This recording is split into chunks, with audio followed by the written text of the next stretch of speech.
Right, ladies and gentlemen, as you can see, I'm here with a new Dragon Ball video because in the UK it's released Dragon Ball Superhero. I mean, the name's a bit stupid, but it's Akira Toriyama, what can we do? But I didn't have that feeling when I was watching this somewhat surprisingly fantastic movie. You know, it's up there with Brolys, Battle of Gods, and whatever, but the question here today is, what is the best Dragon Ball Super movie? And of course, you have the best man to go and figure out the most accurate and conclusive answer we can get. Yes, Steins Alter, the fucking supreme opinion. Alright, before I go Beast Gohan on you all, let's get to the meats and potatoes of this situation and break it all down. And in my opinion, this movie was around 8 out of 10. It was the same as Broly, okay? You know, overall the same as Broly. But if we're gonna really compare the two, gotta get to breaking it all down from the animation first. Now, the animations put a lot of people off from initially starting the movie due to the CG, and the movie's not performing well in Japan. But I'll put that down to the lack of promotional material. But I don't know, it's done quite well in the West. Anyway, yes, animation. As you can see, it's all CG 3D models with 2D animation for the line art to give that 2D look and you know, to look fucking fantastic. The CG is actually animated and moved with the camera as well, and animated at a frame rate very similar to 2D animation, so your eyes are not like, oh, fucking CG, other than, you know, the graphical intake of it. It's got a unique manga texture to it all, and you know, it's all good. It's very good in my opinion. Obviously it does feel quite CG at times. It's not as great as the animation of Broly, but the visual effects are fantastic. They're fucking amazing. And you know what? These visual effects are the best I've seen ever. 2D animation at its peak rivals it, however. This CGI is peak of visual effects I've seen in animation in forever. It goes against the best of 2D in its own right because it's fucking glorious. It's beautiful, mate. So if we were to compare this to Broly, it smashes it with it comes to the visual effects. Otherwise, it has been a new groundbreaking animation style where it's actually the same as Fighters, except line art's 2D and textures and so on. And I mean, compared to all the other Z movies and Super movies of our current generation, it's been quite garbage back then for their CG animation. And now it was very good. I enjoyed the fights, you know, not just visually, just in general. I was enjoying those fights. So animation wise, I think it's inferior to Broly, but that's because the action was far more striking and 2D just looks visually better. But yeah, as I was saying, it's more divisive the way it uses the 3D animation, and I think that levels it out when it comes to the visual effects. But you know, striking wise, Broly had the better looks and would be something I replay more. But that doesn't say that I will not be looking over Dragon Ball Superhero, because for a fact it is spectacular with the CG animation, the rain, the visual effects of aura. It's outstanding. It's groundbreaking to anime. It's great to see these innovations that Toei tried to do. Even if it wasn't the best for the franchise, I think it's gonna help in the long run, and it's most certainly a great advancement, a great step up from previous CGI inclusions by Toei. Yeah, so in conclusion, I like the fights visually more in Broly and the action, but I think the fights were better storytelling wise in the new movie, and I think the animation overall matched up to it. But you know, the Sakura, you can't beat that with Broly. Right, so the second thing I wanted to talk about is the characters, and I think Broly does a very good job of introducing new characters to the show, as well as paying respects to old ones, and the character writing is quite consistent, I suppose, at least. But I think the best part was Frieza, his wishes with the Dragon Balls. And yeah, that's all I have to say. Otherwise, yeah, it was consistent, which is what I like to see, and I think everyone else does. But if we talk about characters that come to mind, it would be the new characters introduced, such as Broly and his father Paragus. And I think they were done exceptionally well, in my opinion. They were introduced quite well compared to the old one. Paragus was more of a doting father throughout the movie, but quite strict because of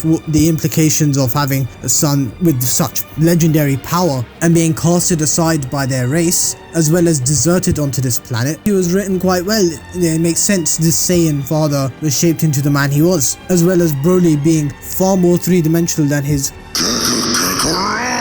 So from me repeating the fucking obvious here, I'm just gonna move to comparing it to the new movie, and I think it does a splendid job looking at other sides of our characters, just like Frieza, for example, with him wanting to grow a couple inches like another villain in this grand story, which is made to great reference in this new movie anyway. But I think it's a bit over exaggerated on how they do certain character dynamics and trying to show these other sides of them, such as Beerus having a crush on a girl. I mean, like, come on. You know, it was cool. Akira Toriyama fashion. Everything felt organic, at least, except for Whis' voice acting. It felt like he's got a new voice acting. He's become even gayer. Well, I'm not sure. He's just a bit too flamboyant, or I'm just used to the dub. I don't know what the fuck's going on there. Yes, I watched this in sub. I was wanting to watch it in dub, but sub's pretty good. I watched all of Dragon Ball Super in it. I mean, the rest of fucking Dragon Ball I've seen in dub and a bit of Super, so it worked. And when it comes to the main cast, such as Goku and Vegeta, yeah, they were good. The writing for the fighting was very good. I liked that so much. The writing overall throughout the whole story was much superior to Broly, but we're talking about characters right now, and I'll get back to that point in a moment. But yeah, Goku and Vegeta, as I said, were done well with the fighting and stuff, and their rivalry dynamic. And we have Broly as well. Broly was done pretty good in this movie, you know, carrying on from the last, and his friends or lover, I can't fucking tell at this point. Or is Beerus going to take over through this love triangle and steal Broly's bitch? Find out next on the next episode of Love Island, which I've never fucking seen in my life. Dragon Ball Love Island, what the fuck's going on here? Yamcha's getting cucked. Right, back to the main topic of at hand. Is we gotta talk about the main characters of the actual thing, the main focus.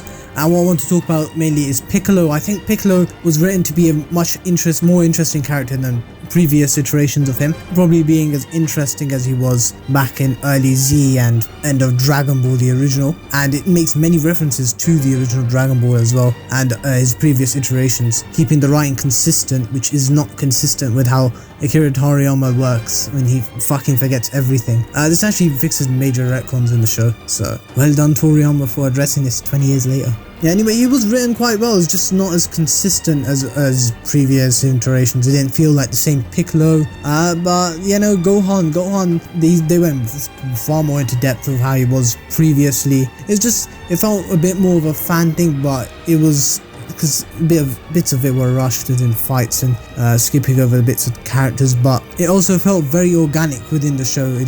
Nothing felt too forced at all. It just felt like they're just addressing, yeah, Gohan. He can be the fucking strongest. They keep saying it again, but he can't be fucking asked. But yeah, it's a bit fun for the old Gohan fanboys, you know, and it gives a more promising look to how he'd be in the future. I can assure that. Because this man is taught a fucking lesson, apparently. We'll see what happens in the future of this show. But onto the main villains. Fantastic villains in my opinion. I think comedy was great in this movie as well. Wasn't too funny or too childish. Nothing is classic Akira Toriyama, and I think his humor's on point, as it should be. And a lot more depth was put into the Red Ribbon Army, as well as lots of fan theories and things such that Dragon Ball Abridged, Fighters, all that put in together, which I really like the integration of. You know, it's putting everything together. And yeah, let's move on to the writing, because as I'm saying here, I think I preferred how I think it was more of a sequel to Super Broly was, but I think writing overall, characters, enjoyment, everything, it was much better in this movie. Much superior writing when it comes to the characters of Dragon Ball Superhero, because I can assure you it did not feel like a fucking Boruto filler arc. God, those are fucking horrible. Yeah, and then concluding that, I feel like it's more of a sequel to Dragon Ball as a whole of the story. And now finally we get to the overall writing, and you know, it's not much to say here that I haven't already said. I think Broly's writing kind of sucked because it was, as everyone can agree, it was all fighting, but there was no actual, you know, story at the beginning. You know, obviously it was a good quality, but it was not enough for build up. Just too much fighting. Even my dad fell asleep through it. So yeah, this new movie, none of that amazing build up. I think I would have liked 2 more minutes of action from 2 different scenes, like Gohan going all out, and maybe another minute of him versus Gamma 1. And yeah, I think it was very fantastic. The writing, direction, the integration of the 3D animation, old characters, history. I mean, that part was done really well, and reusing old stuff and bringing in new stuff of Dragon Ball rules, the adventure. And I love the perspective of someone. It's like Subaru, someone powerless in this amazing Dragon Ball world where you got all these powerhouses and you got Piccolo that what the fuck do I do? And he's just coming up with a plan to take out this next threat that was somewhat stronger than Goku and Vegeta. So yeah, that was really well done.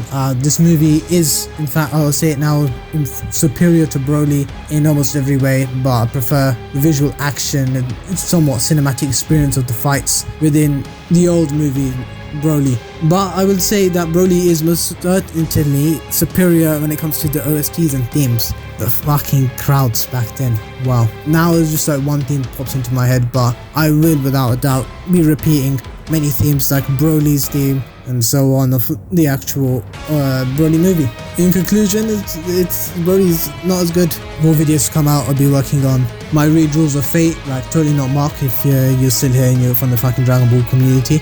I'll come up with some Dragon Ball shit eventually. I'm working on a fan animation actually, a big project with many talented animators. And yeah, like, share, subscribe to the video, and if you're still here, you fucking know that movie was a banger when it comes to the animation. As much as I want to ramble on, this video is going to get too long, so like, sub, and get us me to 1,000 and fucking watch time, and I'm out.